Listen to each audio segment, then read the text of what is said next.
कर्मकांड से कर्मकांड भितर स्थिर रही से केवल कर्मकांड भितर स्थिर रही अर्थात मनुष्य देख जड़े किसी करूना जमी आम विद्यालय गोटे पिला बिल्कुल पाठ पढ़ुना ताको जदि के पेरेन्ट्स आसले पिलाटा गोटे देखते मास्टर कहे हाँ पाठ पढ़ुना ठीक अच्छे काली पूरा एकाधरे दीटा तीन टा चैप्टर जति प्रश्न अच्छे उत्तर करके आणु कौन हम हम नहीं बरं से आहरी भयभीत हो तेणु साधारणतः कौन करा जाए ना जो माने कम अच्छा शिक्षक माने से कौन करते ना कम विषय आग्रह करते ठीक अच्छे तो किसी ना काली कि तुम्हें ये गोटिक प्रश्न उत्तर करके आण जदि से गोटे प्रश्नर उत्तर कर आग्रह नेला तो सी कर पाखे गोटे क्षमतार से अनुभव कर अरे मु तो कर गोटे प्रश्न उत्तर तो काली मुझे दुईटा करी तीन टा करी तो ता निज भितर एक सक्षमता जागृत हो जो सक्षमता जागृत हुए ताको कौन करा जाए आउ टिके अधिक दायित्व दि जाए ये साधारण कथा शिक्षक मान भितर हो बा जो माने कर्मचारी अच्छा से माने जो माने अन्य मानक काम करुँच जहाँ हो आमे भी आमर संतान मान से प्रकार टिके टिके अधिक आम पढ़ा चेष्टा कर अधिक नापी तो भगवत जो प्रथा रही से अनुपात ही कर्मकांड रखा जाइए मनुष्य भगवान विषय चिंता करने भूली जाऊँ तो कर्मकांड रखा जाए कम से कम कौन से कारण घर टे कलु टे भगवान पूजा करने सार्टे आणलु टे भगवान को टे हलदी दे आनी नुआ सिंदूर आनी चंदन आनी सार्टा पिंधिने चाष कलु आदाय कलु टे भगवान को समर्पण करी प्रथम टिके खीरी खेचुरी करी भगवान को दे दे तापर निजे खाए तो कर्मकांड व्यवस्था रखा जाए जहाँफल कि मनुष्य अभ्यास कर जमी गोटे पिला पाठ पढ़ा आसन कौन कह प्ले स्कूल दि जाऊँ खेलु चाल खेल बस करे कहीं एडाक अच्छी गोटे गोटे सजेलु ए पर बी इमती देखा सजेलु देखा बढ़िया बढ़िया फुल अच्छे ना फुल अनुसार सजा मुझे डाकुचे एप्पल आग एप्पल रख तापर बॉल रख तापर कैट रख तो ए बी सी से रखार आरंभ कला तो ये हूँ प्रथा तो वेदर मध्य आम रखाई कर्मकांड रखाई ज्योतिष विषय रखाई मनुष्य रुचि अनुसार से विषय को जीव कि वेदर लक्ष्य कौन पंचदश अध्याय पर आगे भगवान कहते वेद केवल भगवान को जाना परम पुरुष को जानापी ये हूँ लक्ष्य जमी आमर पाठ रही विभिन्न बहुत स्तर पाठ रही बहुत स्तर पाठ है जन मनकर 10th क्लास पाठ पढ़ु कौन से सब पाठ जानीगला नहीं जी ग्रेजुएशन कर सब जानीगला नहीं ता पूर्व आहरी अच्छी पाठ तो पाठर बहुत स्तर अच्छी किंतु ये गोटे गोटे स्तर तो सेमती आमको कर्मकांड गोटे स्तर दि जाए कि जी कह कि 10th क्लास ही सब किसी पाठ आउ कि नहीं पाठ नहीं तेरे ताको आउ आगु जीवार मौका ही मिल नहीं जो मौका को बंद करदेला तो मौका मिल केमती तो ये भरतर जो 9 भाई थे से अवस्था या से कर्मकांड विषय जानी कर्मकांड निजे करते कि न करते अन्य मान सब पूजा इत्यादि करुले कि से कहते ताहा ही सर्वस्व नहीं मनुष्य ता माध्यम ଆହୁରି ସେ ପରମ ପୁରୁଷକୁ ପ୍ରାପ୍ତିର ଦିଗକୁ ଗତି କରିବାକୁ ପଡ଼ିବ। କେବଳ ସେତିକିରେ ଯଦି ବାନ୍ଧି ରହିଗଲା, ଠିକ ଅଛି, ଅଭ୍ୟାସ ତ ଉତ୍ତମ ଅଟେ, ଅଭ୍ୟାସ ଉତ୍ତମ ଅଟେ, ମାର୍ଗ ଉତ୍ତମ ଅଟେ। ମାର୍ଗ ଉତ୍ତମ ହେଲେ ଆମେ କଣ କରିବା? ଆଗକୁ ଯଦି ନ ବଢିବା, ଆମେ ଲକ୍ଷ୍ୟ ସ୍ଥଳରେ ପହଞ୍ଚିବା କି? ଆମେ କହିବା ଏବେ ବହୁତ ବଢିଆ ହଉଛି, 200 ଫୁଟ 300 ଫୁଟ ମାର୍ଗଟା ହେଇଛି, ବହୁତ ବଢିଆ ମାର୍ଗ। ତ ବହୁତ ବଢିଆ ମାର୍ଗ ହେଲେ କଣ ହବ? ଏବେ ଗୋଟେ କଣ ସ୍ପିଡ ଟ୍ରେନ ବାହାରିଲା। ସ୍ପିଡ ଟ୍ରେନ ବାହାରିଲେ କଣ ହବ? ସେଥିରେ ଆମେ କଣ ବସି ପଡିଲେ କଣ ଆମ ଲକ୍ଷ୍ୟରେ ପହଞ୍ଚିବା? ନାହିଁ, ଗତି କରିବାକୁ ପଡିବ, ଗତି କରିବାକୁ ପଡିବ। ତ ସେମାନଙ୍କର ସେ ଅବସ୍ଥା ଥିଲା। ସେମାନେ ଗତି କରିବାକୁ ଚାହୁଁନଥିଲେ, ତାହା ହିଁ ସର୍ବସ୍ୱ ବୋଲି ଭାବୁଥିଲେ। ତ ଭରତଙ୍କର ଯେଉଁ ପରା ପ୍ରକୃତି ବା ପରା ଜ୍ଞାନରେ ସ୍ଥିର ଥିଲେ, ଭରତଙ୍କର ମନଟା ଯେଉଁ ପରା ଜ୍ଞାନରେ ସ୍ଥିର ଥିଲା, ଅର୍ଥାତ୍ ଯେଉଁ ଆତ୍ମଜ୍ଞାନରେ। ଅପରା ଜ୍ଞାନଟା ହଉଛି ଶରୀର ଏବଂ ପରା ଜ୍ଞାନଟା ହଉଛି ଆତ୍ମଜ୍ଞାନ। ଏବଂ ଯେଉଁ ଆତ୍ମଜ୍ଞାନରେ ଯେଉଁ ସ୍ଥିର ଥିଲା, ତାହା ଦ୍ୱାରା କଣ ହେଲା ନା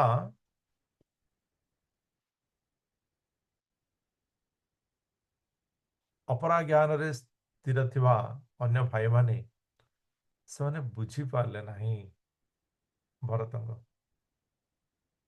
ସେ ଦେଖିଲେ ଏଇ ପିଲାଟା ତ ବାୟାଣ ଭଳିଆ ରହୁଛି, କାହାକୁ ତ କିଛି କଥା କହୁନି, ମିଶୁନି, କିଛି ନାହିଁ, ତ ଗୋଟେ ପାଗଳଟେ। ଆ ପଛରେ କାହିଁକି ଆମେ ପଇସା ଖର୍ଚ୍ଚ କରିବାକୁ ପାଠ ପଢେଇବା? ତେଣୁ ସେମାନେ ଆକୁ ପଢେଇବାର ବ୍ୟବସ୍ଥା ମଧ୍ୟ କଲେ ନାହିଁ, ବନ୍ଦ କରିଦେଲେ। ସବୁ କିଛି ପଢେଇବା ବ୍ୟବସ୍ଥା ବନ୍ଦ କରିଦେଲେ। କିନ୍ତୁ ଭରତଙ୍କର ଏସବୁ ପ୍ରତି ଖାତିର ନଥିଲା। ଖାତିର ନଥିଲା ମାନେ ଏସବୁ ପ୍ରତି ସେ ମନକୁ ହିଁ ନେଉନଥିଲେ, ଧ୍ୟାନ ହିଁ ନେଉନଥିଲେ। ସେ ଭଗବତ କୃପାରୁ, ଭଗବତ କିଛି ପ୍ରେମ ଥିବା କାରଣରୁ ପୂର୍ବ କୃତ କର୍ମ ବିଷୟରେ ସେ ସ୍ମରଣ ଥିଲେ, ଯେ କେଉଁ ପ୍ରକାର ଭାବରେ ଗୋଟେ ମୃଗ ସହିତ ଆସକ୍ତି ହେଇ ସେ ଜୀବନଟା ଗୋଟେ ମୃଗ ହେଇଗଲା। ମୃଗ ହେଇଗଲା। ଆଶ୍ଚର୍ଯ୍ୟ, ମାନେ ଭରତଙ୍କ କଥାଟା କେବଳ କଥା ନୁହେଁ, ତାର ଗୂଢତା ଭିତରକୁ ଯଦି ଆମେ ସ୍ପର୍ଶ କରିବା, ତେବେ ଯାଇକି ଏ କଥାର ମୂଲ୍ୟଟାକୁ ଆମେ ଅନୁଭବ କରିପାରିବା। ନିଜର ସନ୍ତାନ, ପୁତ୍ର କଳତ୍ର, ଧନ ଧାନ୍ୟ, ରାଜସିଂହାସନ, ପ୍ରଜା ମାନଙ୍କୁ ତ୍ୟାଗ କରି ଭଗବତ ଉଦ୍ଦେଶ୍ୟରେ ଯେ ବଣକୁ ଆସିଥିଲେ, କର୍ମ ଅକର୍ମ ଅକର୍ମ କର୍ମର ବିବେଚନା ଭିତରେ ସେ ପୁଣି କର୍ମରେ ବାନ୍ଧି ହେଇଗଲେ ଏବଂ ପରିଣତି ସ୍ୱରୂପ ସେ ପଶୁ ଜନିରେ ଜନ୍ମ ହେବାକୁ ପଡିଲା।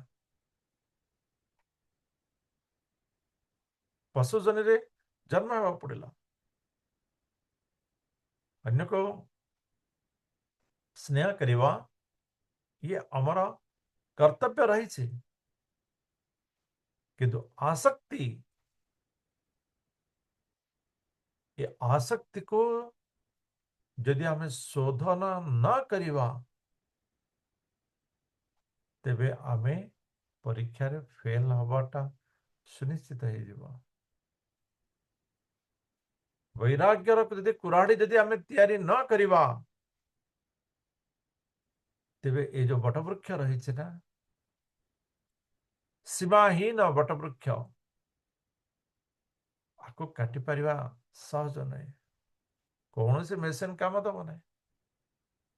ଆପଣ ଦେଖିଥିବେ ସବୁ ଗଛ ମେସିନ ଲଗେଇ କଟା ହେଇଯାଉଛି, ବଟବୃକ୍ଷକୁ ମେସିନ ଲଗେଇଲେ ନାହିଁ, କାଟିବା ଏତେ ସହଜ ନାହିଁ। ତେବେ ବି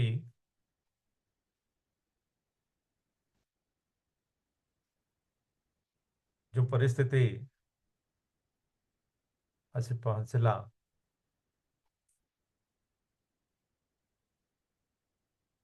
ଯେ ଭରତ ଭଗବାନଙ୍କ ନିକଟରେ समर्पित हेले, निजर भूल को बुझी पारिले एवं तापरे भगवानंकर अशेष कृपारु पुनर्बार मनुष्य जन्म पाइले। मुक्ति ही नांती, मुक्ति ही नांती, पुनर्बार मनुष्य जन्म पाइले। तेणु आउ कौन सी विषय को से बुझिबार ग्रहण करिवार मन भितर नवार प्रश्न उठुना जे थरे पतिता ही ऊपर को उठी से आउ चांस नब, आउ चांस नहीं। से संपूर्ण रूपे स्थिर रह जाते जे से होचने केवल आत्मा, बाकी सब मिथ्या अटे।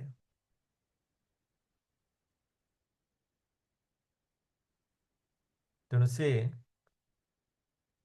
मान अपमान किए यदि अपमान करदे से विचलित हो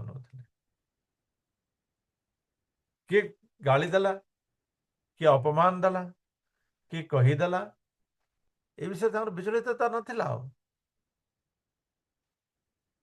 किए पागल बोली कहला, किए मूर्खटाए बोली कहला, किए काल बोली कहला, किए जड़ा बोली कहला, किए पशु बोली कहला, किए कहला कौन अविवेकी। माने आजिकल तो जो सुंदर गाली नॉनसेंस इडियट जति गाली नहीं कि ये सबु जाक गाली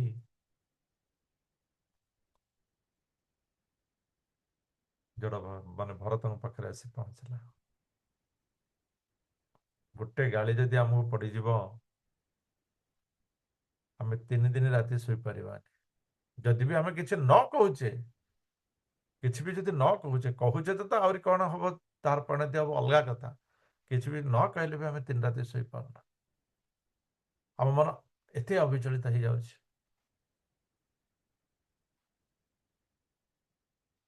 पिता भ्राता बंधु बांधव सखा समस्त ठारू ये सब कथा शुणी भरत अविचलित थिले।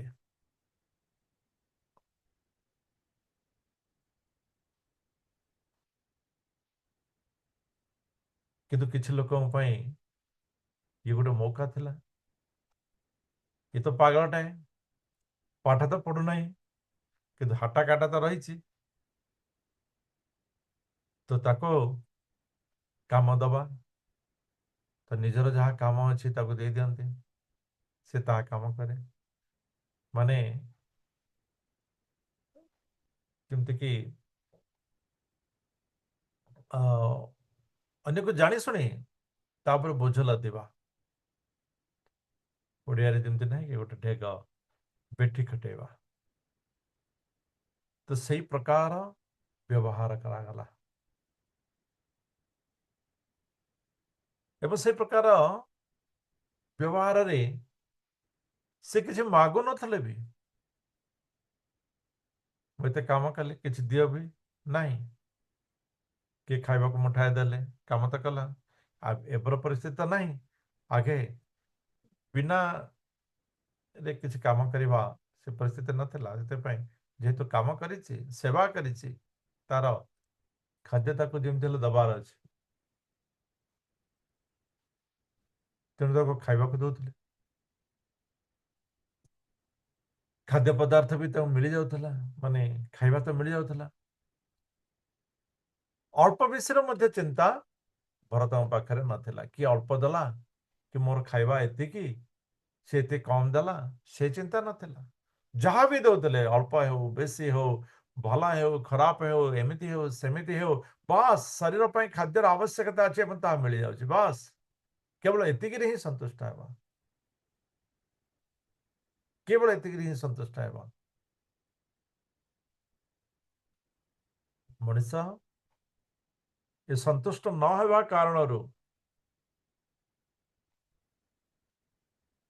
ସଦାବେଳେ ସେ ନିଜର ଭୁଲକୁ ଅନ୍ୟ ପାଖରେ ସମର୍ପଣ କରି କଷ୍ଟ ପାଉଥାଏ। ମଣିଷ ଯଦି କଷ୍ଟ ପାଉଛି ତେବେ ତା ଭିତରେ କୌଣସି ନା କୌଣସି ଜାଗାରେ ତାର ନିଜର ହିଁ ଗୋଟେ ବିଷୟ ରହିଛି, ନିଜର ହିଁ ବିଷୟ ରହିଛି, କିନ୍ତୁ ମଣିଷ ତାକୁ ଖୋଜିବାକୁ ନାରାଜ,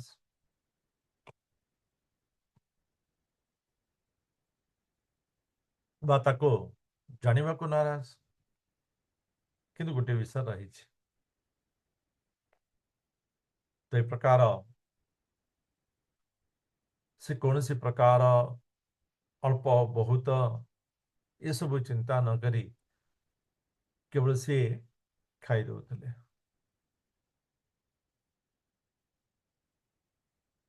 ତ ମନୁଷ୍ୟ ଯଦି ବଞ୍ଚିଛି ସେ ସଦା ସର୍ବଦା ଦୁଃଖରେ ବଞ୍ଚି ପାରିବ ନାହିଁ, ଇଏ ସତ୍ୟ। ଜଣେ ମଣିଷ କେବେ ସଦା ସର୍ବଦା ଦୁଃଖରେ ବେଶୀ ଦିନ ରହିପାରିବ ନାହିଁ। ଏ ଭଗବାନ ବି ଜାଣିଛନ୍ତି, ସେଥିପାଇଁ ମାୟାରେ କଣ କରିଛନ୍ତି, ଦୁଃଖରେ ମଝିରେ ମଝିରେ ଟୋପାଏ ଟୋପାଏ ଅମୃତ ପକେଇ ଦେଇଛନ୍ତି, ସୁଖ ସୁଖ ବୋଲି ପକେଇ ଦେଇଛନ୍ତି, ଟୋପାଏ ଟୋପାଏ।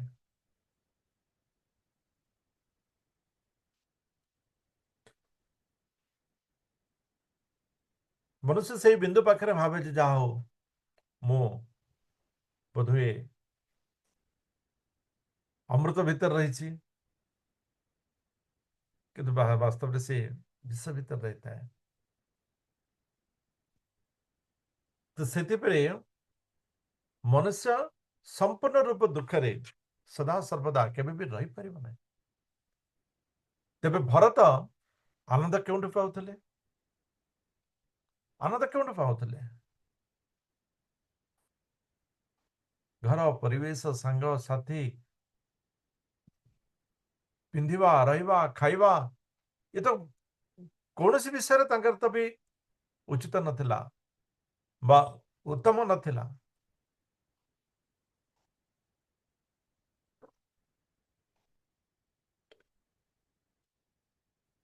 ତେବେ ସେ ଆନନ୍ଦ ପାଉଥିଲେ କେଉଁଠୁ? ନା ଅନ୍ତରାତ୍ମାର। ଆନନ୍ଦ କେଉଁଠୁ ପାଉଥିଲେ? ନା ଅନ୍ତରାତ୍ମାର। ଇଏ ହେଉଛି ମୁଖ୍ୟ ବିଷୟ, ଇଏ ହେଉଛି ମୁଖ୍ୟ ବିଷୟ।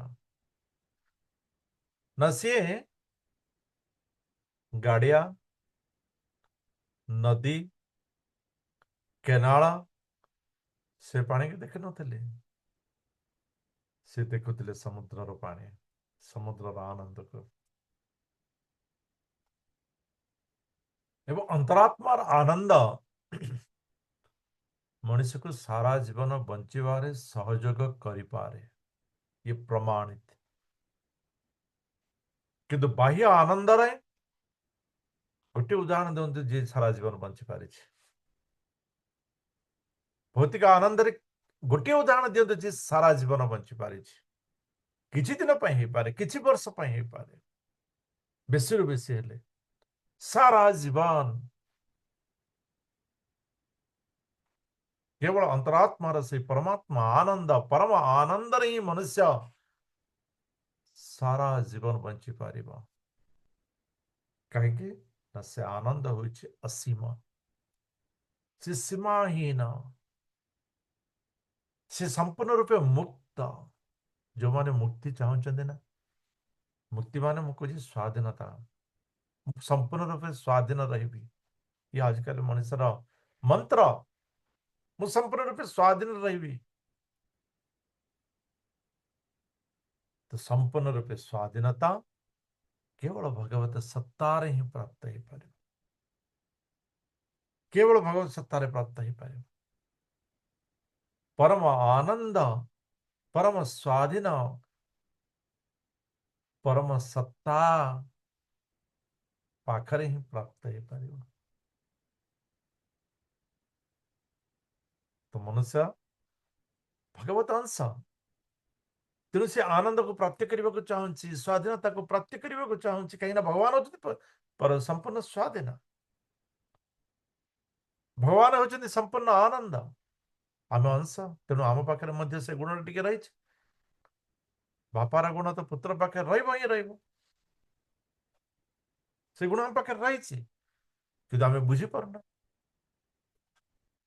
ଆମେ ଇତସ୍ତତଃ ଅତଃ ତତଃ ଖୋଜି ବୁଲୁଛି ଯେ ଆନନ୍ଦ କେଉଁଠି ମିଳିବ, ଶାନ୍ତି କେଉଁଠି ମିଳିବ। ଯୋଉଠି ଟିକେ ଆନନ୍ଦ ମିଳିଲା ଟିକେ ଆଉଜି ପଡୁଛେ, ଆମେ ଆଉ ଦେଖୁନେ ଏଠି ତ ଆନନ୍ଦ ମିଳିଲା, ସେ ଆନନ୍ଦଟା ବରଫ ଭଳିଆ ତଳେ ଯାଉଛି, ଆମେ ପୁରା ତଳେ ପଡୁଛେ।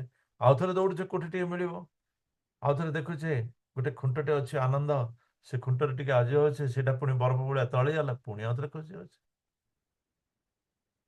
ତ ये आनंद खोजी खोजी खोजी खोजी खोजी खोजी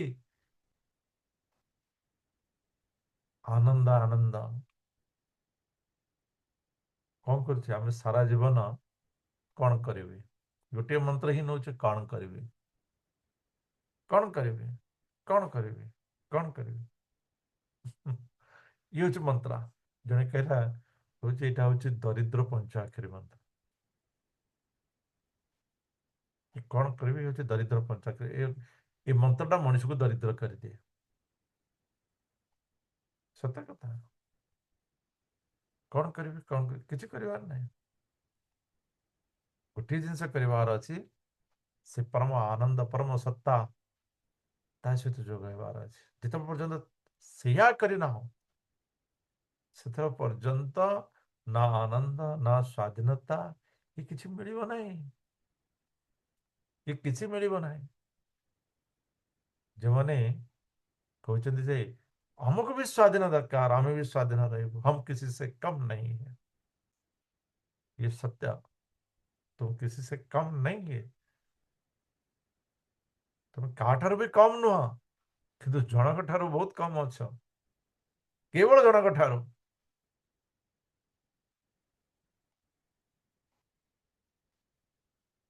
ସେ ପରମ ପିତା, ତାକୁ ଟିକେ ଅନୁଭବ କର। ଆଉ ତୁମେ କେତେ କଣ କଲେ ମଧ୍ୟ ପୁଅ ବାପାଠୁ ଅଧିକ ଗୁଣଯୁକ୍ତ ହେଇପାରିବ ନାହିଁ।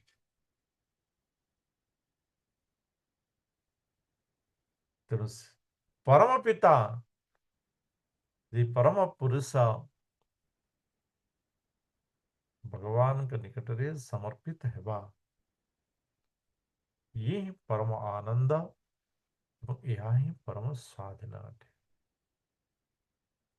ତେଣୁ ମନେ ରଖିବା, ଭଗବାନ ସତ୍ତାକୁ ପ୍ରାପ୍ତ କରି ଯେଉଁ ସ୍ୱାଧୀନତା ଅନୁଭବ ହୁଏ, ତାକୁ ପୁଣି ଆଉଥରେ ପରାଧୀନ ଯେମିତି ବ୍ୟବହାର ନ ହେବ, ଆନନ୍ଦଟା ଯେମିତି ଗର୍ବର କାରଣ ନ ହେଇଯିବ, ଆମ ପତନ କରିଦେବ। କାହିଁକି ନା ପଛ ପଛେ ମାୟା ଲାଗି ରହିଛି, ପଛେ ପଛେ ମାୟା ଲାଗି ରହିଛି। ଟିକେ ଘୁଞ୍ଚିଗଲେ, ଗୋଟେ ଇଞ୍ଚ ଘୁଞ୍ଚିଗଲେ ମାୟା ଚଟପଟା ଧଜିକି ସେପଟେ ନେଇଯିବ। ଇଏ ହିଁ ଆମ ଜୀବନରେ ଘଟୁଛି, ଇଏ ହିଁ ଘଟୁଛି। ଆମେ ବି ପରମ ଆନନ୍ଦ ପରମ ସତ୍ତା ପରମ ସ୍ୱାଧୀନକୁ କ୍ଷଣିକ ପାଇଁ ହେଲେ ମଧ୍ୟ କେବେ ହେଲେ ଅନୁଭବ କରିଛେ। ବହୁତ ଜଣ କରିଥିବା, ଆମ ଭିତରେ ବହୁତ ଜଣ କରିଥିବା, ନିଶ୍ଚିତ ରୂପେ କରିଥିବା। ବହୁତ ମାନେ ପଲକ ପାଇଁ ମଧ୍ୟ। କିନ୍ତୁ ସେ ଆନନ୍ଦକୁ ଆମେ ରଖିପାରିନାହୁଁ, ସ୍ଥିର କରିପାରିନାହୁଁ। କାରଣ ହେଲା ଆମେ ସେ ଆନନ୍ଦଟାକୁ ଭୌତିକ ଆନନ୍ଦ ସହିତ ଯୋଡ଼ି ଦେଇଛେ। ଯାହା ହେଉ ମତେ ଆଜି ଚାକିରି ମିଳିଲା, ବହୁତ ଆନନ୍ଦ। କିନ୍ତୁ ଗୋଟେ ସେକେଣ୍ଡ ପାଇଁ ମଧ୍ୟ ଆମେ ମନେ ପକେଇଲେନି ଯେ ଭଗବାନ ହଉଛନ୍ତି କେତେ ଦୟାଳୁ। ତାର କାରଣ ଆମେ ଅହଙ୍କାର ଭିତରେ ମୁଁ ପାଠ ପଢିଲି, ମୁଁ ବହୁତ ବଢିଆ କରିଦେଲି, ମୁଁ ଇଏ କରିଦେଲି, ପାସ୍ ହେଇଗଲି। ତ ତା ପଛରେ କେତେ ଜଣ ଯେ ଫେଲ ହେଲେ, ଗ୍ୟାରେଣ୍ଟି ସେମାନେ ସବୁ ଠିକ ନଥିଲେ। ସେ ସତ୍ତାକୁ ଅନୁଭବ କରିବା ଦରକାର, ସେ ପରମ ସତ୍ତାକୁ ଅନୁଭବ କରିବା ଦରକାର, ପରମ ସତ୍ତାକୁ ଅନୁଭବ କରିବା ଦରକାର। ଆମେ ତ କହୁଛେ, ଅନ୍ୟମାନେ କହୁଛନ୍ତି, ତେବେ ଆମେ କହିଦଉଛେ, କିନ୍ତୁ ବାସ୍ତବିକ ଅନୁଭବ କରିବା ଦରକାର ଯେ ସେ ପରମ ସତ୍ତା ମତେ ପରମ ଆନନ୍ଦର ଯେଉଁ ଝଲକ ଦେଇଛନ୍ତି, ମୁଁ ସେ ଆନନ୍ଦକୁ ସାରା ଜୀବନ ମନେ ରଖିବି। ମୁଁ ସେ ଆନନ୍ଦକୁ ପରମ ଆନନ୍ଦ ସାରା ଜୀବନ ପରିଣତ କରିବି। ଆମେ କେବେ ଚିନ୍ତା କରୁନା, କିନ୍ତୁ ଭରତଙ୍କର ଯୋଉ ଜ୍ଞାନ ଉଦୟ ହେଇଥିଲା, ସେ ଜ୍ଞାନରେ ସେ ଶୁଦ୍ଧ ଅନ୍ତରାତ୍ମାର ପରମ ଆନନ୍ଦକୁ ହିଁ ଆନନ୍ଦ ରୂପରେ ନେଇ ଏ ବାହ୍ୟ ଜଗତର ସମସ୍ତ ପରିସ୍ଥିତିକୁ ସତେ ଯେମିତି ତାଙ୍କ ସହିତ ସମ୍ପର୍କ ନାହିଁ, ସେ ସେଇ ପ୍ରକାର ବିଚାର କରୁଥିଲେ। ଯାହା ଦେଲେ ଖାଇ ଦଉଥିଲେ, ଯେଉଁଠି ଶୋଇବାକୁ କହିଲେ ଶୋଇ ପଡୁଥିଲେ, ଯାହା ପିନ୍ଧିବାର ଥିଲା ପିନ୍ଧୁଥିଲେ। ଥଣ୍ଡା ହେଉ ଗରମ ହେଉ, କିଏ କହୁ ଆହା ବିଚାରା, କିଏ କହୁ ବାୟାଟା କାଲଟା, ବିଶେଷ ନାହିଁ। ଆମେ ବେଳେ ବେଳେ ଯଦି ଥିବା ଦୁଃଖରେ ଥିବା, କିଏ ଯଦି ଆସି କହିଦବ ବିଚାରଟା ବହୁତ ଦୁଃଖ ପାଇଲା, ଆରେ ବାପା କଣ ହେଲା କଣ ହେଲା, ଆମକୁ ଲାଗିବ ସତେ ଯେମିତି ଇଏ ହିଁ ଆମର ଭଗବାନ, ଇଏ ଆମର ଭଗବାନ, ସବୁ କିଛି ଭୁଲି ତାର ଶରଣ ପଶିଯିବ। କିନ୍ତୁ ଭାରତ ଏ ସମସ୍ତ ବିଷୟରୁ ଉର୍ଦ୍ଧ୍ୱରେ ଥିଲେ। ସେ ଜାଣିଥିଲେ ଯେ ଶୀତ ତ ଆସିଛି ମାନେ ଗ୍ରୀଷ୍ମ ଆସିବ ନିଶ୍ଚିତ, ଏବଂ ଗ୍ରୀଷ୍ମ ଆସିଛି ମାନେ ଶୀତ ଆସିବାକୁ ପ୍ରସ୍ତୁତ। ଶୀତ ପରେ ଗ୍ରୀଷ୍ମ, ଗ୍ରୀଷ୍ମ ପରେ ଶୀତ, ଇଏ ତ ଚାଲିବ, ଇଏ ତ ପ୍ରକୃତିର ନିୟମ। ଆକୁ ଯଦି ଅଟକେଇବାକୁ ଚେଷ୍ଟା କରିବା, ଇଏ ତ ଅଟକିବ ନାହିଁ। ଏ ସବୁଥିରୁ ଯଦି ମୁକ୍ତ ହେବାର ଅଛି, ପରମ ସ୍ୱାଧୀନ ପରମ ସତ୍ତା ସେହି ପରମ ପୁରୁଷ ଅଟନ୍ତି।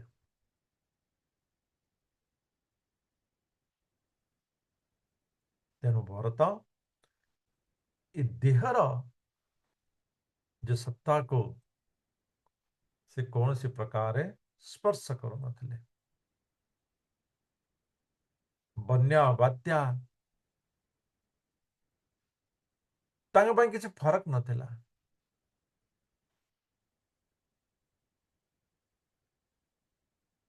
ଫୁଙ୍ଗୁଳାରେ ଅର୍ଥାତ୍ ଯେମିତିକି ସାର୍ଟ ଫାଟ କିଛି ନ ପିନ୍ଧି ଗୋଟେ ଥଣ୍ଡା ହଉଥିବ, ସାର୍ଟ ନ ପିନ୍ଧିକିରି ଆପଣ ଚାଲିଥିବେ,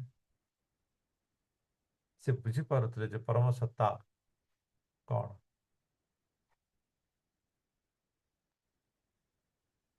କିନ୍ତୁ ହୃଷ୍ଟପୃଷ୍ଟ ଥିଲେ।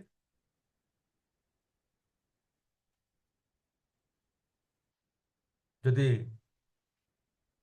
କିଛି ନ ମିଳିଲା, ତଳେ ଶୋଇ ପଡୁଥିଲେ, କାହାର ବାରଣ୍ଡାରେ ଶୋଇ ପଡୁଥିଲେ, କେତେବେଳେ ଭୂଇଁରେ ଶୋଇ ପଡୁଥିଲେ।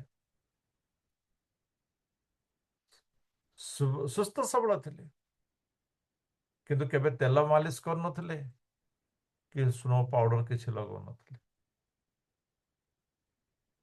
କିଛି ବି ନାହିଁ। ଏମିତିକି ସ୍ନାନ କରିବା ମଧ୍ୟ ଏ ଶରୀର ପାଇଁ ସେ ତ୍ୟାଗ କରିଦେଇଥିଲେ। ତ କେମିତିକା ଶରୀରଟା ହେଇଥିବ ଆପଣମାନେ ଚିନ୍ତା କରୁଥିବେ।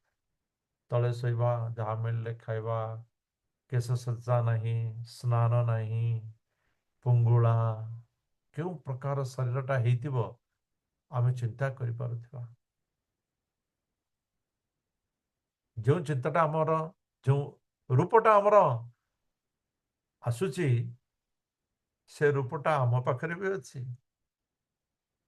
ଆମେ ସିନା ତାକୁ ସ୍ନୋ ପାଉଡର ଦେଇ ସଜେଇ ଦେଇଛୁ ବୋଲି, ନହେଲେ ସେଇଟା ବି, ସେଇ କଣ୍ଢେଇଟା ବି ଆମେ ବି ଗୋଟେ ସେଇ କଣ୍ଢେଇ ଏକା।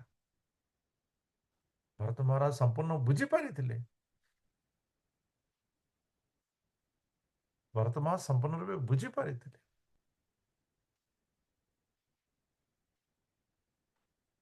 ତେଣୁ ସିଏ वास्तविक जो मूल्यवान सत्ता रही, जो आत्मा रही, से मूल्यवान आत्मा सहित से अमूल्य मूल्य सहित संपर्क रखिथिले। ए किछि रक्त मांस हाड़र किछि केमिकल्स रे शरीर सहित जहार मूल्य किछि टंका ता सहित संपर्क रखि नथिले।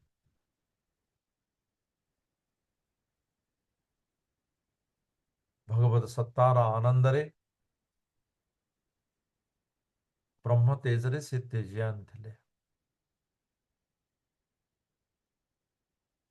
किंतु से तेजियान अन्य को देखेवा पाई नथिला।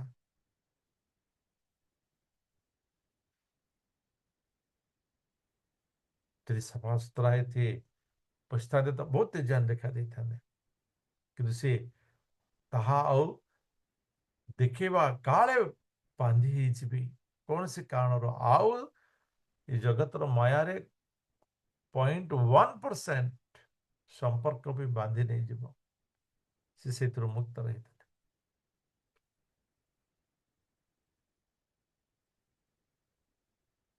जहा गोटे पुराना महिला कपड़ाटीए केवल पिंधि बस एति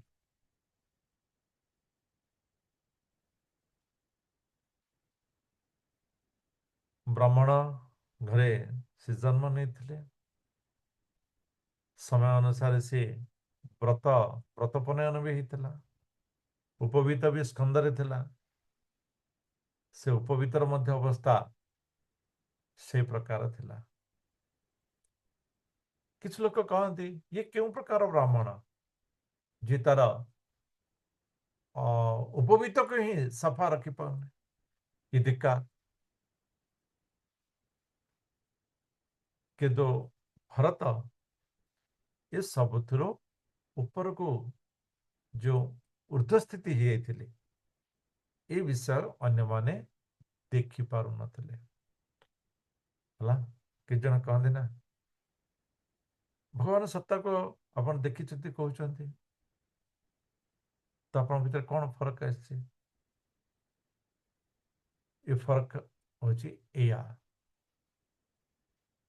ये फरक होची एया, बाह्य रे किसी परिवर्तन आसीबो नहीं,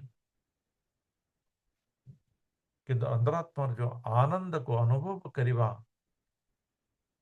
या को किए देखि परिबो नहीं। एवं या को यदि के देखौची केवल देखौची ए विषय को केवल अनुभव ही करियो।